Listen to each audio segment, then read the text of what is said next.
हाय friends, मैं हूं Manav. Welcome to movie शूवी। यूजुअली जिन भी लोगों ने मेरा आज तक चैनल अच्छे से देखा है, कंज्यूम किया है, तो आपको पता है कि कोई भी ऐसा कंटेंट आता है जो भारत माँ से रिलेटेड होता है, उनकी अचीवमेंट से रिलेटेड होता है, वो मुझे बहुत ही ज़्यादा अच्छा लगता है। मैं ज़्यादा जजमेंटल नहीं होता उसको लेके कि कैसा बना नहीं बना, ये कैरेक्टर वैसा क्यों था, ऐसा क्यों था।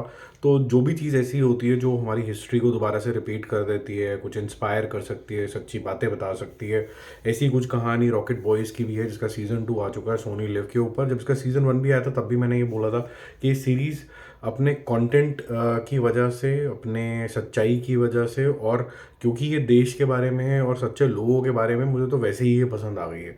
ठीक है, तो इसके अंदर हमें कोई भी जजमेंट नहीं लेनी है। बट सीज़न 2 में भी काफ़ी सारे प्लस पॉइंट है जो सीज़न 1 के अंदर भी थे।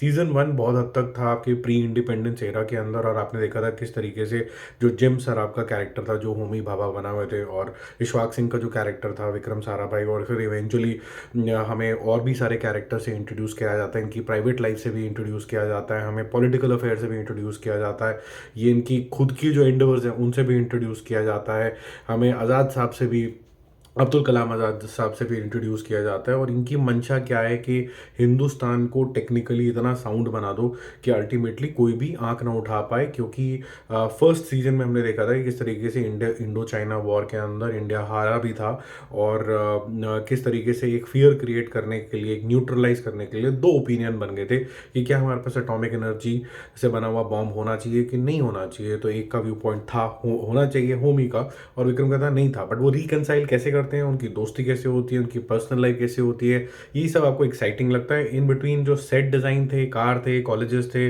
जो प्रोजेक्ट्स दिखाए गए थे, एक्सपेरिमेंट्स दिखाए गए थे, और उसको लेयर कर दिया था पॉलिटिकल सिनेरियो से, वही फॉर्मूला अब आपको सीजन 2 के अंदर भी दिखने वाला है। बट कुछ चीज़ें शिफ्ट हो गई हैं, जैसे प्री इंडिपेंडेंस की जगह पे पोस्ट इंडिपेंडेंस हो गया है। एक जिसे कह सकते हैं कि आशीर्वाद देने वाला इंसान इन दोनों को, जो कि नेहरू के रूप में दिखाया गया था, वो अब किस तरीके से शिफ्ट होके किसी और पॉलिटिकल लीडर के ऊपर आ जाता है। तो Indira Gandhi, will she support in that manner और नॉट? क्योंकि जो एक्सेसिबिलिटी आपने देखी थी शायद सीजन 1 के अंदर, नेहरू के साथ इनकी बहुत ज़्यादा थी, काफ़ी ओपननेस थी। ये सारी चीज़ें आपको यहाँ पर दिखेंगी।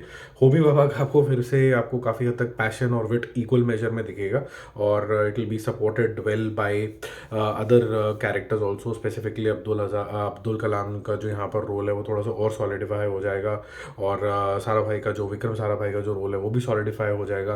क्या ये इवेंचुअली अपना रॉकेट और अपना बॉम्ब बना पाएंगे कि नहीं बनाएंगे, परफेक्ट कर पाएंगे कि नहीं कर पाएंगे, यही सारी कहानी आपको यहाँ पर देखनी होती है। और वो इसलिए देखनी होती है क्योंकि जो पॉलिटिकल सिनेरियो है पहले वाले से काफ़ी ज़्यादा डिफरेंट है। पहले वाले में प्रॉब्लम था थर्ड वर्ल्ड कंट्री वाले के अंदर, तो हम लोग काफ़ी ज़्यादा स्ट्रगल कर रहे थे कि अपनी हम हैं कौन यही नहीं पता था। तो हम लोग को तो बोलते थे कि अब गोली खाने का टाइम आएगा, तो ब्रिटिशर्स बोलते थे पहले इंडियन लोगों को भेज दो, इनको गोली पड़े, क्योंकि वर्ल्ड वॉर का सिनेरियो चल रहा था। यहाँ पर सिनेरियो ये है कि बहुत सारी सीक्रेट एजेंसीज लाइक सीआईए वगैरह हमारे ऊपर देख रहे हैं कि हमारी मंशाएं क्या हैं after we have become independent. तो हम कोई बहुत ज़्यादा सुपर पावर ना बन जाएं, हम लोग कोई बहुत बड़े कदम ना उठा लें, कहीं हम फिर से बहुत ज़्यादा पावरफुल ना हो जाए। ये सब चीज़ें वो मॉनिटर कर रहे हैं। तो क्या वो इस मॉनिटरिंग के बीच में हमें, हमारे एक्सपेरिमेंट्स के बीच में, और हमें सेल्फ सस्टेन बनने देंगे कि नहीं देंगे, यही सब कहानी का रूपांतर आपको देखने को मिलता है, जो ठीक ठाक सा एंगेजिंग है।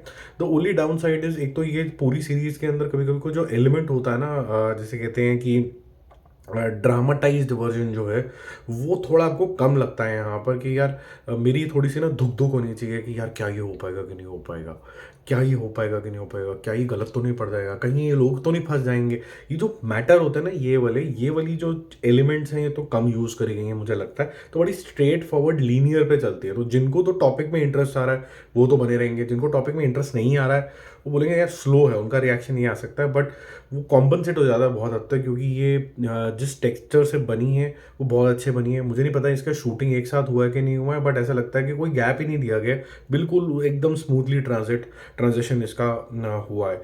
तो सेकेंड सीजन में भी आपको मज़ा आना चाहिए, यू विल फील प्राउड जो भी ये इवेंचुअली अचीव करते हैं, और या कहाँ इनकी फर्दर अड़चनें आती हैं, ये सब चीज़ें आप यहाँ पर देखोगे। कुछ एक दो कैरेक्टर्स और इंट्रोड्यूस होते हैं इंटरेस्टिंग इंटरेस्टिंग, और इनकी पर्सनल लाइफ लाइफ में कुछ और भसड़ें होनी शुरू हो जाती हैं, वो भी अच्छे तरीके से दिखाया गया। वो let it be a surprise for you when you are watching this one. Indira Gandhi madam का जो रोल जिस मैडम ने निभाया है वो ओके है, मैं ये नहीं बोलूँगा बहुत ब्रिलियंट है। मेरे को ट्रेलर में ऐसा लगा था that she'll be a better Indira Gandhi than Kangana Ranaut की जो मूवी आ रही है ना इमरजेंसी, उसके अंदर भी वो इंदिरा गांधी बनी हुई है, तो ये वाला थोड़ा बेटर होगा। बट ये भी मतलब आई वुड नॉट से it is bad but is okay. तो कोई मेरी एक्सपेक्टेशन थोड़ी सी ज़्यादा थी। बाकी ये सीरीज़ अच्छी है, आप देखोगे आपको ओवरऑल बेसिस पे तो ठीक ही लगने वाली है, और जो लोग पहले वाला सीज़न देख चुके हैं उनको तो मज़ा आएगा ही आएगा। बाकी जल्दी मिलता है और रिव्यूज़ के साथ। ज़्यादा ज़्यादा मेरा जो स्कोर होगा वो बिल्कुल भी नहीं देने वाला मैं, क्योंकि ये हिंदुस्तान वाली जो सीरीज़ होती हैं जो उसके बारे में बात करते हैं उसको सिर्फ थम्स अप मिलता है। Bye bye.